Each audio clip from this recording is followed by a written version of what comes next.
I'm Glenn from Get Down and Dirty Prospecting. Today we're going to see Richard, who owns this museum at Sofala, and we're going to reminisce about some of the stories of what's happened in this area. Also, we'll see what goodies he's got inside. So I hope you enjoy. Gotcha. Hey, this is Richard, who owns the museum, and he's going to first talk about his little trap that he made. That's right, yeah. It's a it's a copy of the Port Arthur man trap which I've got in the museum. I've made 15 of them. And Man trap. This is one of the last that I've got left there. And the skeleton's leg, it's only off a plastic skeleton there, so for the benefit of the squeamish, it's not the real deal, but it looks good. Everybody comments on it. And of course the other thing, we've now got the torpedo.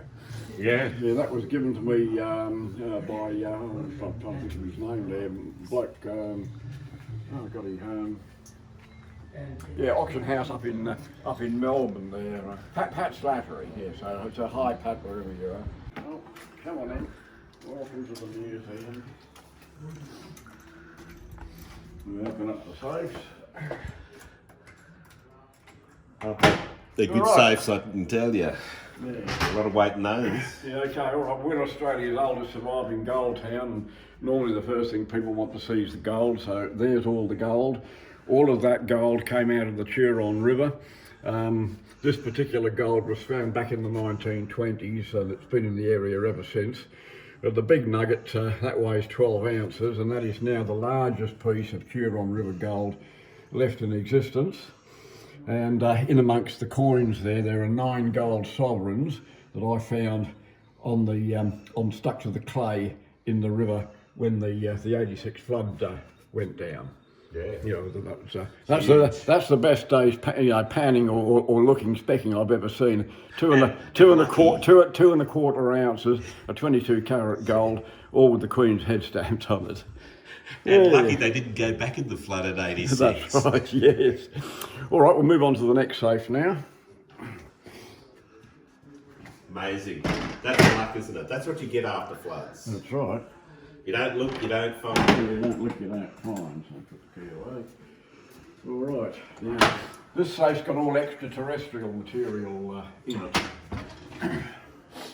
it. These are all meteorites from all over the world.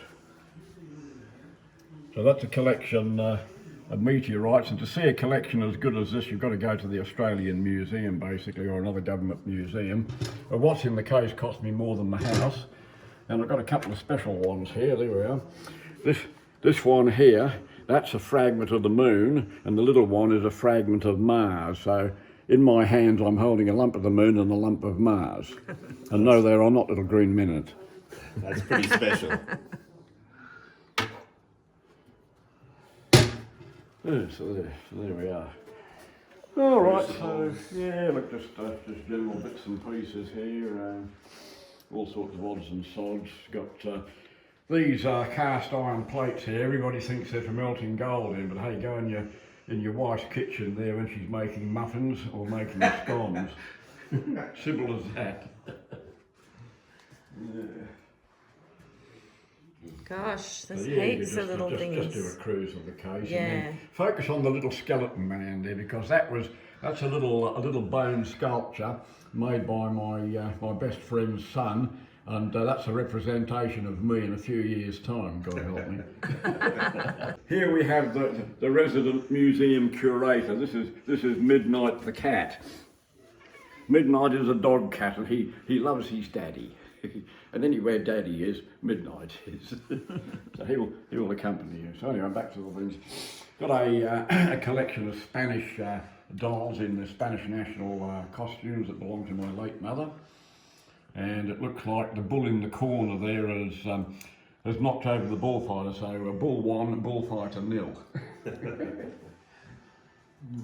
They're really nice, aren't they? Yeah, they are. Yeah. Wow. Yeah. And the old, what's that? Yeah, that's a calculator. Calculator. Yeah, that's a calculator. Yeah. A very early one. A really early one. It is. Yeah. And then down on the lower case for all the blokes, then we've got all the guns. Oh gosh. Yeah, all the various firearms, manacles, shackles, all sorts of bits and pieces there. The white hood and the one with the eye holes in it. The one with the eye holes is an isolation mask for prisoners, but the big cap, that's the hangman's hood. So that's the last hat you wear, you know, as you exit this life into the next. Oh. Yeah. Yeah, so how's your day? We've just been for Andrew Adventure Gold's Okay. do. He did quite well. He got over $5,000 for the raffles, so it went really well. So yeah, it was a good turnout for Andrew. Okay. So we got some police hats here. Oh yes. Now these these hats belong to a retired police commissioner friend of mine who very kindly donated them. And if you like to swing around here, and we'll show you a photograph of the man. There's the gentleman there. That's Anthony Raymond Lauer, police commissioner, now retired. And then I've got the various police shoulder boards there. Of course, all of these now suddenly become obsolete now that the Queen has died, because they're all in Queen's Crown buttons and pips, so all that will now change to King's Crown.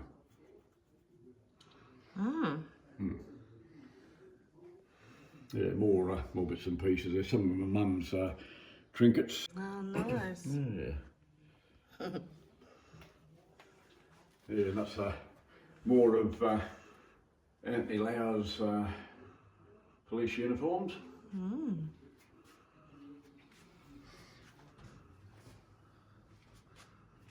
What's in here? What's in here? Oh, really got a bit of gold mining things here. We've got dolly pots and gold moulds. We've got an amalgam retort, another gold mould there. We've got a percussion rotary drill. So yeah, items associated with the local goldfields. Yeah, that big mould there, I actually saw that fill to the brim with gold, and when it cooled down I was allowed to handle the gold ingot. And anyway, the bloke said, we're not filling it up again, so you can have the ingot, the mould for your museum. And I said, well listen, how about I leave you the mould there, you fill it up again and I'll take what just came out, and there wouldn't be in that. Don't know why. And here's one of the old prospectors. Oh, that's right. What's the story with him? Yeah, the old prospector. Yeah, well, he died here in Sofala about 1852, from what I can gather, and was buried in a lonely bush grave alongside his wife and the newborn kid there. Wife and kid died in childbirth, and accidentally dug up, many years ago, about 35 odd years ago, by a bloke with a metal detector. He got a signal. He dug down about a foot and came across the skeleton there. He was only buried a foot deep, no coffin, fully dressed, and he had half a pick head in each hand, which was crossed over his chest, and for some reason he thought the skull would look cool on his mantelpiece, and he's taken it home, and his cheese and kisses have taken one look and said, it's either that or me, and it's now, make up your mind. So he came down here, and no, he just sort of rests in peace on the top of a Chinese burial urn. Yeah, all these little small items here, these are all locally found artefacts. Yeah, there's quite a bit of scratching going on to get all those. Yeah. And everything looks immaculate. Very well done. That's right. Oh yes. Yeah. Again, more gold mining things. Now the little statue in the corner there, that's interesting. It's a bronze, and it depicts an indigenous native burial up in Arnhem Land at a place called the Rose River. And that's how they dealt with their dead. They bound them into that position and put them at the base of a tree there, and once there were nothing but bones, they gathered the bones up and either put them in a burial cave there or rolled in a curl of bark or a hollow log. Oh. Got some beautiful scrimshaw here too. Oh yes. Oh, no. The 1700s? No, probably 19th century, I'd say. Okay. But, So 1880 or something? Yeah, the 1800s there. The African artefacts here, I was brought up in South Africa for the first 12 years of my life, and they're just souvenirs of our times in Africa. Gosh, you got Look at the big heaps. Chinese coins. Yes, yes. Wow. Yeah, well, those are the ones that Peter Ramsey reckoned he dug up wide or flat. Those show. Well, we know these ones are. Oh yeah, we know the little Chinese cash coins are definitely. And Peter Ramsey was a fantastic prospector. Taught me a lot in the day. Yeah, got a few mining pick heads there, some more gold moulds, that triple mould, and then we got the bell weights there for weighing gold. They're not for pouring things into. A few silver Chinese coins. Now that pick head down there is quite interesting because it's got on both sides the stamp Sofala. So we know that was made in Sofala, Wow. and that was found in the Turon River many years ago by one of the Walsh kids. He very kindly donated it to me. That's a rarity. Yeah, it It's is. a rarity. Yeah, actually, I do have this little hook down here. That too has got Sofala imprinted on it, so I know that those are two genuine pieces of Sofala's gold mining history. There again, just a selection of various hand tools, blacksmithing tools, some branding irons, very peculiar hammer. Wow, war medals, 1870, 37 crown. Yeah, I've got that one. Is it the 36 or the 37 or 38? No, 37? it's a 38 crown. I think that's a 37. Yeah. Yeah. No, it's a 38 crown that's worth the money. Good. I've got it. Yeah. And then this lock here, I'm a locksmith by trade, and I was given a commission there to design and manufacture a lock for a flintlock pistol key. And this is the mechanism that I came up with. This is just an ordinary key. The pistol key's in the lock down in the case. That just shows you there how a high quality bank vault lock is made, and that's the key that I created for it. I made four of the keys, and that's the great lock, as I call it, down there, complete in its case with the little flintlock pistol key. Oh. Yes. I'll do it that way. That's right. Oh yes, you'll be able to see that there. Yeah. But this case represents my trade. I said I'm a locksmith by trade. This big bronze lock here, I've made 76 of those, I've got that one in the case. I've got one on the door outside here, and the other one's hanging on the gate of the cafe in Sofala. And the big steel padlock just up here, and we'll just point to that. That big steel padlock, that's the first lock that I made in my trade back in 1971, and that's the key next to it. Yeah, we've got another nice Scrimshaw Wales tooth there, along with 4 meteorites that I picked up. Sorry about the light that's reflecting on the case. Yeah. Wow. It's an awesome collection. All right, we'll turn around to this room, the next door room. That is the convict whip and chain room. And as I tell my visitors, tongue in cheek, I hire it out to young couples as long as I can watch. No, only kidding. It's really sad that I've seen all the new roads going from here to Hillland, and all the convict road is just all gone. Yeah, all the walls have yeah, gone. yeah. And I don't know why they didn't save It them. all disappeared, and Gone. the trap on the table right at the back there, that's the Port Arthur man trap, and again the trap with the skeleton's foot in there, that's another one of my homemade reproductions. They're all fully working. So warning to thieves, don't sneak around my property at night there, you might get your foot caught. Lost. That's right. Yeah, lost. And yeah, this is interesting. That's an electromedical apparatus. It's called a purple ray, and it was invented by Nikola Tesla. It's supposed to cure all manner of human ills, and I think I just saw a flock of ducks walk by going quack, quack, quack, quack, quack. Yeah, and we have the medical case there, all the instruments you really don't want to know about. Yes, it looks painful. Absolutely, everything in there is associated with pain and humiliation. You've got to stick that where the hell you are. And there's more teeth in that case than in my head. What are they for? What are the They're teeth samples, for? the dentist samples there, so that's a colour wheel. So do you want pearly whites or nicotine stained yellow? So you pick whatever shade of tooth colour that you'd like. Oh. Yeah, and the other ones are porcelain crowns and various other veneers and bits and pieces there. It's just to sort of assist the client there to choose what sort of a smile that he wants. And then just moving up here to the left, got this beautiful little steam engine, little model steam engine, model beam steam engine. Wow. Now in this other part of the chain room, we've got the death mask of Ned Kelly, not the original, but one cast off the original back in the 1960s. So that's what Ned Kelly looked like without beard and without hair.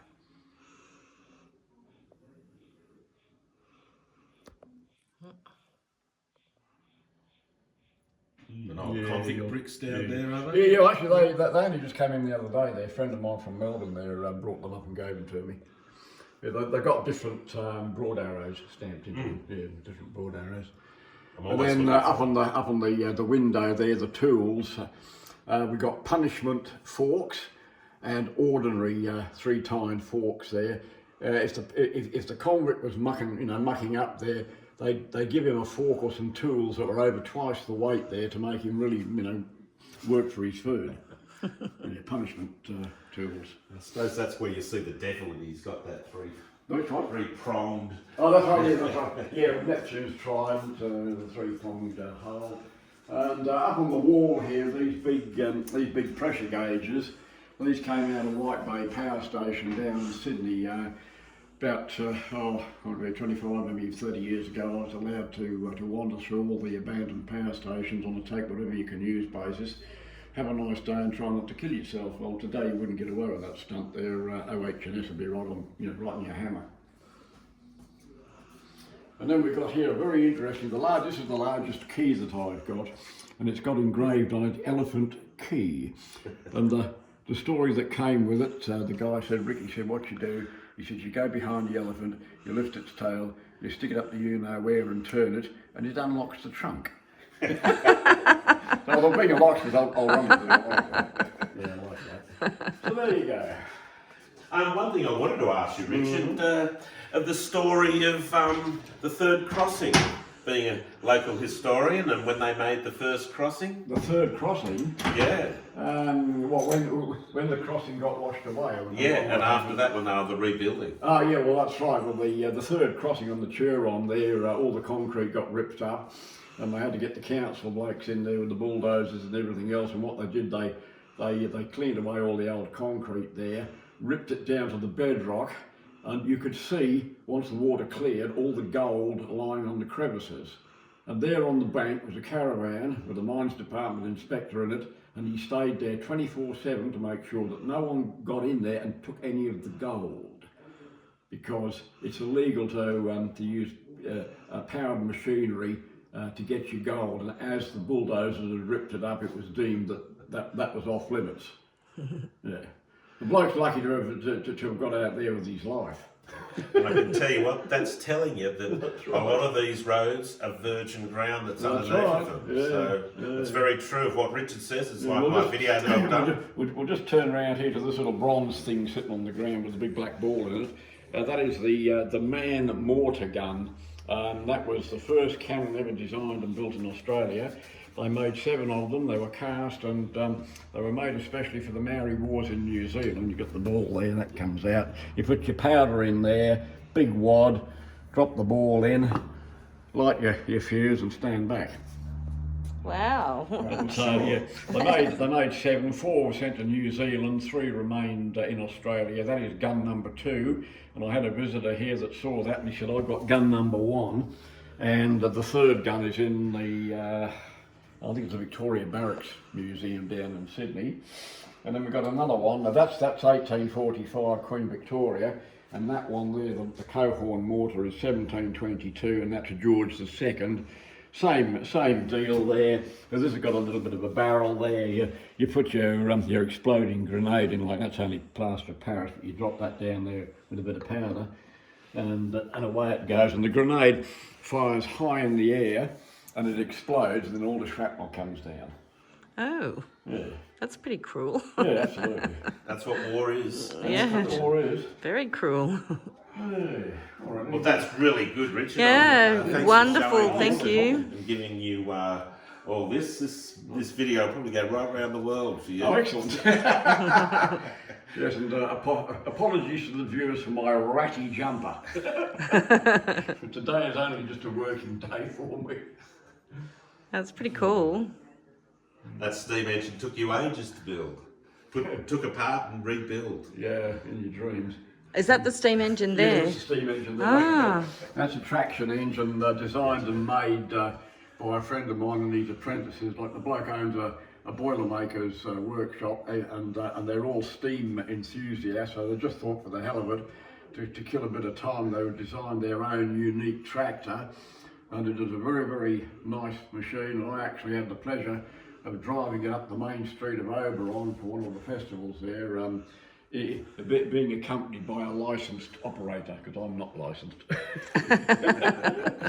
The thought of me in charge of 5 tons of steel and boiling water is too much to bear. Yeah, lovely. And we It's- go back since when I was 10. That's right. We've known each other a damn long I'm going time. to put up with him for a long That's it. And now we live next door. It's great. It's really good. You've got That's so a many beautiful different, place. interesting. You like the Great Lock? Yeah, it's great. Really great. That is the finest thing that I've ever made, and I'm now actually, that's the second one on the case here, and I'm actually starting to make a third one, just because I'm bored. And I'll show it again because it's pretty good. yeah, well, Yeah. I'll operate it again for you. Yeah, it's pretty good. Yeah, I'm bored, I've got nothing to do, and if I've got nothing to do, I'll become a social nuisance. So I make ridiculously large locks and big keys. Yeah, that's I'm great. just waiting for the bronze plaque to come out showing that detail on it. The brass keyhole, that's just a spare keyhole to show you what it looked like. And that's just some of the stuff he's got. This Yeah. place is loaded. You've got to come and have a look for yourselves. It's wonderful. You'll enjoy. I can guarantee that. This is just the hors d'oeuvres. Yeah, that's it. We can't show you everything all at once, so you've got to be a little bit adventurous and come out and explore. Yes, certainly people should come out and explore Sofala and its beautiful history and the beautiful museum of all the different things that have been happening.